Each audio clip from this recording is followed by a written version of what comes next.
Hey, book three week, and the book this week is the second volume of Proust. It is called not the Gramante's Way. That's the third book. It is called In the Shadow of Young Girls in Flower. Now, if you recall, in the first book of Proust, called Swan's Way, um, the main character is a young boy, and he's an older man who is looking back at his life as a young boy in Cambrai, and it is all about how his neighbor Swan falls in love with this former courtesan Odette, and they have this relationship and they have this child, and then Marcel, the main character, kind of falls in love with Gilberte, the daughter, and then did I say Giselle? It's Gilberte. Giselle is a different character and a different part of the whole thing, but in any case, Gilbert, and at the end of the book, I think, didn't the book, do they move to Paris? I don't know. I think I don't remember exactly how the book ends, but the second book begins with them in Paris, or moving to Paris, and in Paris, Marcel sees Gilbert and her friends in on the Champs Elysees, and they play. And I remember they're still kids still. I guess they would be tween age, like 13, 14, that age. I'm not 100% sure of the ages, but I think it's about the ages. They're all the same ages, so there's no like creeping on young girls at this point. There is some of that perhaps later. We'll get to that. But he plays with Gilbert, and at one point they have a wrestling match where there's like a letter that Gilbert has hidden on her person that belongs to Marcel or something of that nature. Anyway, they wrestle, and at least in the English, it's a little bit under the surface, but it seems like Marcel has an orgasm and this kind of dry rubbing kind of thing. So, he kind of has this attachment to Gilbert, and so he feels he's in love with her. And this is where some of the weirdness of the book begins in terms of love for Marcel. There's a lot of commentary about, I guess, what we'll call the power dynamics of love. In a love relationship, who loves each other more? Who has, the power, or as, George Stanza might say, who has hand, who has, some kind of a control, some kind of wedge. And for some reason, Marcel feels that to show that he loves Gilbert will diminish him in her eyes and decrease her love for him. But if he plays a kind of hard to get kind of thing, or kind of an aloof kind of, oh, I don't really care kind of approach, that she'll become more attached to him. And this kind of sort of works. He kind of sort of ignores her, and she keeps trying to come after him, but he kind of pushes it too far. He doesn't seem to know when to pull back and come back toward her. And so he plays this game of moving away from her emotionally, and staying away from her, and not being around her. And lo and behold, after a while, she apparently just gives up on him and quits trying. And he gives up on her. And this blossoming, possibly beautiful love affair just dies. And Marcel and his family, well, not his family, Marcel goes to live in a beach resort with his grandmother. And this is where the main action of this book begins. That first bit I told you about is kind of like the prelude leading to his stay at the beach. And In this part of the book, what eventually he begins to demonstrate a kind of narcissist kind of approach, which can be a little disturbing. And given the fact that this, again, we're in the mind of an older man looking back at his childhood and his growing up, maybe just a little bit of creepiness, maybe a lot of creepiness. I'm not sure because the age is not quite specific, and you got to be a little concerned about how both culturally and linguistically this is translated. So, young girls in flower. Well, that is about girls who are making a transition into womanhood, both in terms of their bodies and also their physical experiences. And so Marcel, who has had he had like a minor sexual experience or two in a brothel, I believe, in the first part, and of course he had that orgasmic thing with Gilbert. He starts looking at all of these young women who are in this beach resort as potential hookups. And he seems to think that they all want him, or potentially would want him, if they knew him to want him. And so he kind of has this fantasy that he is the one for all of them, that they would all be desperate in love with him if they only knew, and blah, blah, blah. And of course, for him, this means a lot of demonstrating his upper class position. And so, his best clothes and his upper class manners and, his elevated speech and things of this nature. And of course, he never sees any of these young women again. He just sees them in these carriage rides, and he sees them like this farmer's daughter and this kind of thing. And he imagines these situations with them they're not explicit. They're not like fully erotic dreams or anything like that. But they have an erotic tinge, but also a kind of using oh, I could just have her and who would care kind of approach to some of these younger women, some of these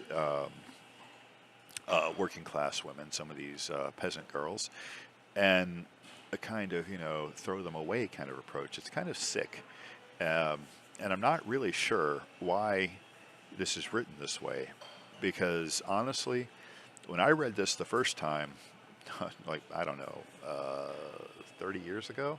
Because I've read this part of the book 3 times. This is my 3rd time through, and the first time was 30 years ago. I don't remember it being creepy. I don't really remember that, really. But now reading it, it definitely comes across as a little bit creepy. Anyway, this eventually morphs into he gets interested in this one painter, this older gentleman, Elster, and his paintings, which occupy a lot of his time and a lot of his imagination. And at the same time, this group of 4 girls. Among these 4 girls is one named Alberta. And just like Gilbert, he falls in love with Alberta. And he goes through a ridiculous amount of manipulation and rigmarole to eventually get to the point where he can actually talk with these girls, and he goes out with them and hangs out with them and this kind of thing. And again, has the same kind of, oh, they all want me kind of thing going on, but he decides, Albertine. I'm terrible with names, obviously, but forgive me, Albertine. So he falls for this Albertine, and then they, I guess the climax of the whole thing comes. Albertine is leaving because it's a summer beach type thing, and she's leaving before Marcel and his grandmother are leaving. They're staying a little bit later, and so her last night in town, she invites him to come stay with her at her hotel or something. Anyway, he ends up going to her hotel, and he's thinking, oh, basically, she's invited me up to this hotel for this is going to be the moment. I'm going to get me some. And he goes up there and he tries to kiss her, and she pushes him off, and he tries again.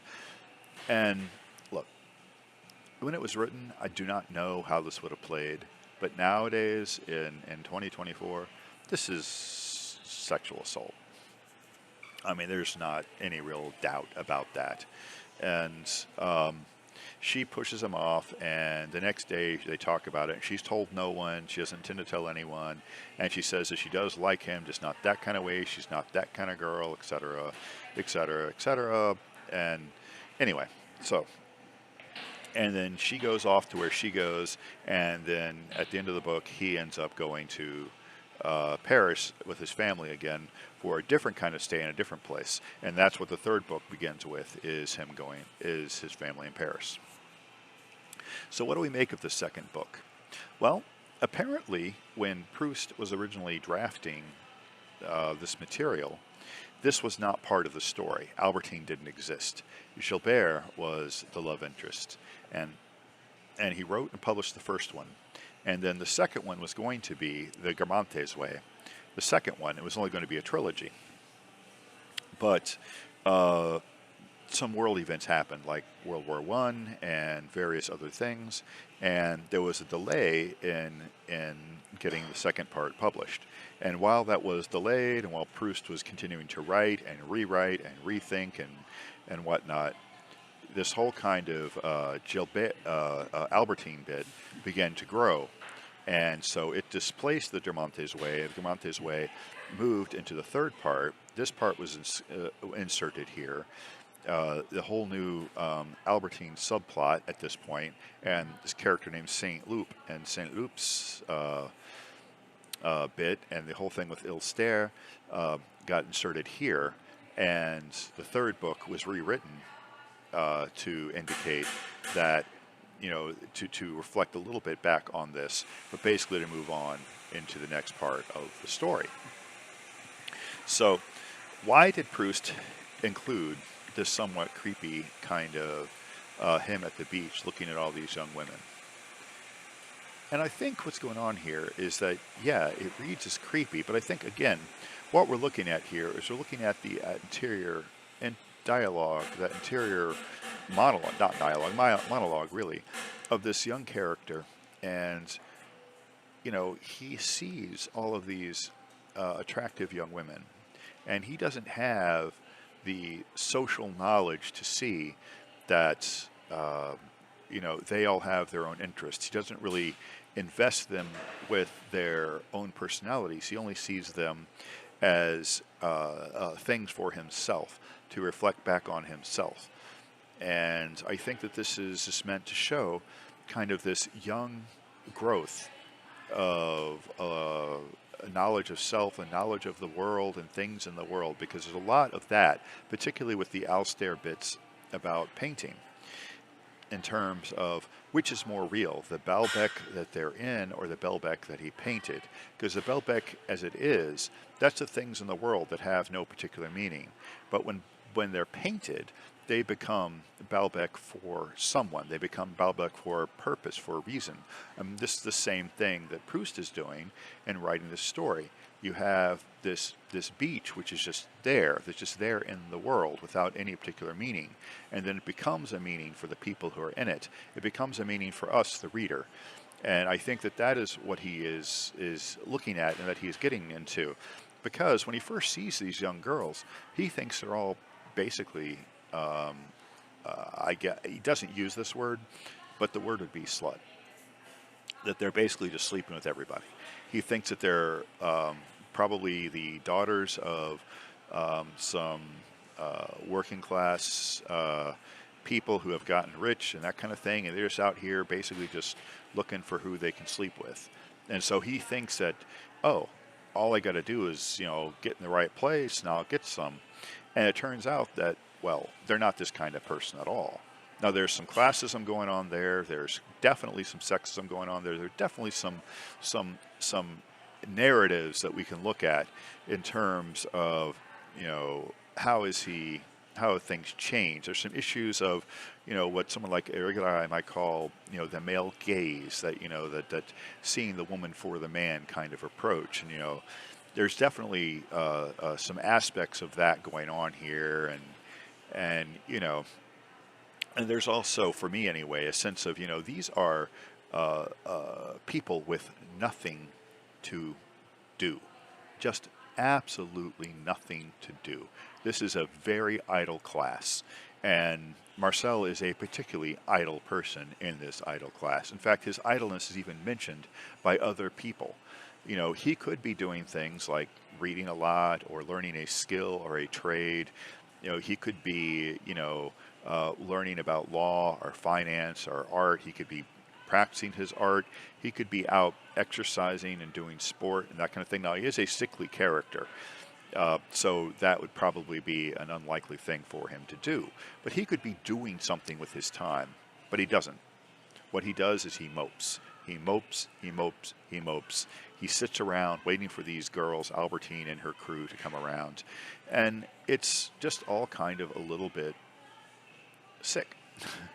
And I suspect that Proust was perfectly aware of that. But it also, at the same time, it gives Marcel and Proust, through Marcel, the opportunity to really discourse on this connection between reality and art, between representation and what is, between things in themselves and things for others, and sort of the psychological way that the world colors, the mind colors the world that we get. And so at the same time that there is a sort of shallow idleness, this kind of, idle hands or devil's plaything kind of thing, kind of, I'm bored, let's just do whatever, this kind of hedonistic kind of overdraw on this. And there is kind of, even though he doesn't go too crazy, he gets drunk a few times, and there's some things like that in here. But I think that that's sort of kind of, I have nothing to do, life is meaningless and pointless, we're just here for a space and then we die. This sort of existentialist crisis going on because of his idleness also allows him some of this reflective time. And so, I think there is kind of a double-edged sword here. And I think that to some extent, Proust was aware of that. And I think he's somewhat aware of this kind of, this kind of creepiness as well, in terms of, we are not seeing Marcel at what one might call his best. This is almost like a confession of his sins in a way, but not like, deep kind of, cruel, evil sins, but just, everyday kind of blahness. Anyway, that's my take on this book. We'll see. Week 4 will be something different. But week 5, I should be back with the Guermantes Way. And we will see where Proust goes from here. Thank you for watching, if you did. And if you enjoyed it, I don't really care much about the likes and all that stuff. But hey, it does help if you want me to continue doing more of these. And I suppose eventually we'll expand, but we'll see. I'm happy to be doing what I'm doing. I'm happy for anyone who wants to watch. Thanks.